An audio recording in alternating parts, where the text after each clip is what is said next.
Monsieur le Premier ministre, à un moment donné, vous avez incarné de l'espoir pour nous. Je vais vous dire pourquoi. À l'époque, je participais aux travaux de l'harmonisation des directives de l'UEMOA sur les finances publiques. J'étais au comité des experts, nous étions un certain nombre de jeunes cadres qui participaient à ces réunions. Et à l'époque, la tendance était un peu de faire venir les ministres des Finances de la Banque mondiale et du Fonds monétaire. Et nous qui étions fonctionnaires à l'époque, on se disait, on était condamnés soit à toujours rester experts, ou alors faire des efforts pour également aller au Fonds monétaire ou à la Banque mondiale et puis revenir.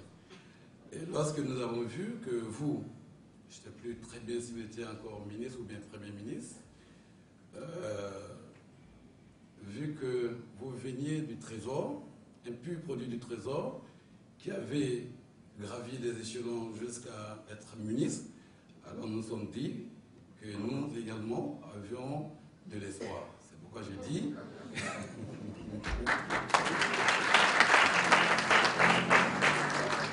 Voilà, c'est pourquoi je dis que vous avez à un moment donné incarné l'espoir, un modèle pour nous, jeunes fonctionnaires du ministère des Finances. Parce que je suis originaire justement du ministère des Finances. Je suis honoré également pour ce prix, mais avant de dire les raisons, je voudrais, en dépit de l'émotion qui m'étreint, avoir les ressources nécessaires pour dire au président, relever au président un seul point que je ne partage pas justement avec lui. Parlant tantôt du CIMA, il avait indiqué que nous œuvrons dans la discrétion à l'émergence, à la promotion du secteur privé en Afrique.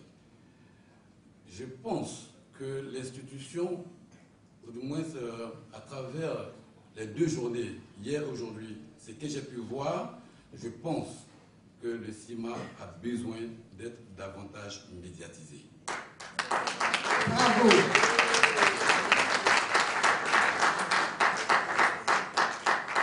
Oui, parce que lorsque j'ai reçu le courrier où j'étais primé, j'ai dû demander à mon collaborateur, mon conseiller en communication, de se renseigner si ce n'était pas encore un de ces prix qui parcourt un peu Abidjan aujourd'hui, parce que c'est devenu un peu comme une mode. Lorsqu'on veut soutirer un peu d'argent, je m'excuse, Président, de le dire, lorsqu'on veut soutirer un peu d'argent à des dirigeants d'entreprise. Donc il a fallu qu'on parte sur votre site, où après, quand on est entré dans le site, quand on a vu les personnalités qui sont passées là, on n'a pas hésité un seul instant et je me suis fait accompagner des 3 collaborateurs plus mon épouse.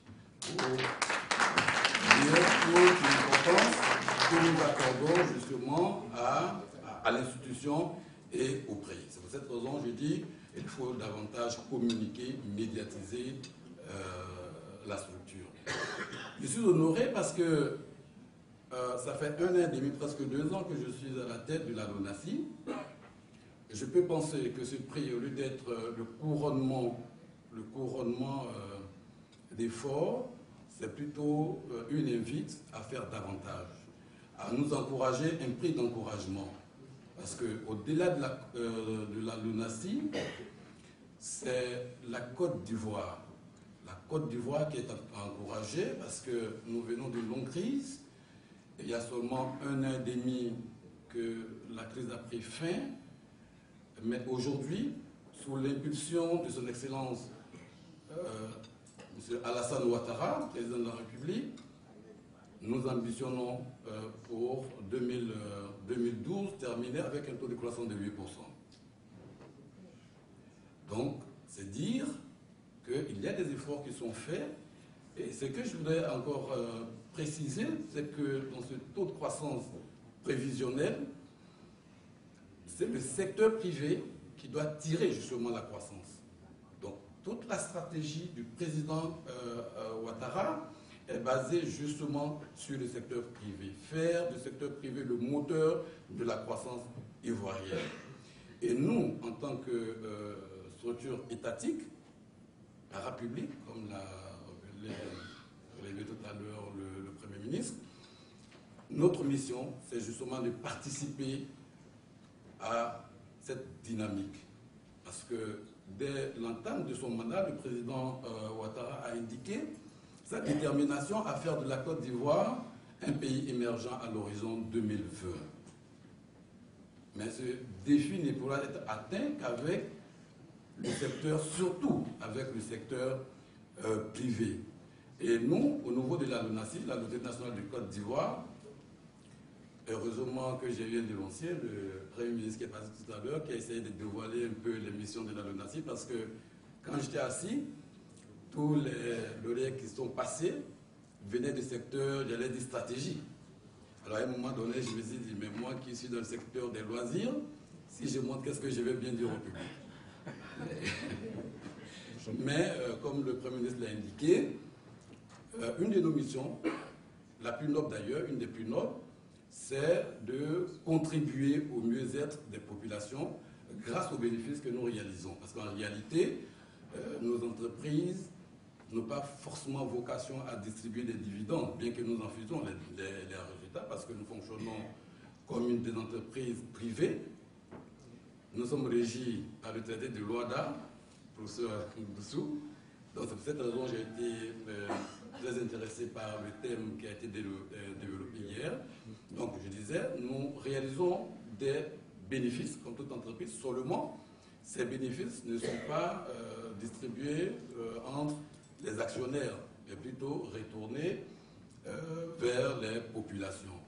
Donc je me réjouis de ce prix qui m'a été accordé. Je penserais que ce prix a été beaucoup plus accordé à la Côte d'Ivoire, d'abord, mon pays, aux autorités qui sont là, qui mettent tout en œuvre pour sortir le pays, le repositionner comme il était il y a quelques années.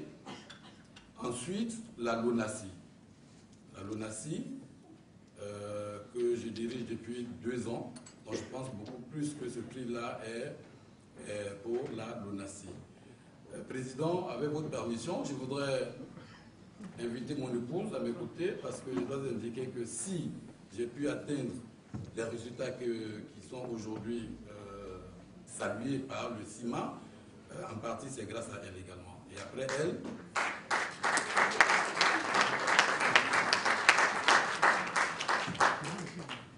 elle, mes collaborateurs de la LONASI qui ont bien voulu m'accompagner. Donc c'est sur cette note-là que je voulais terminer mon intervention. Président, merci encore, merci au CIMA et tous mes encouragements.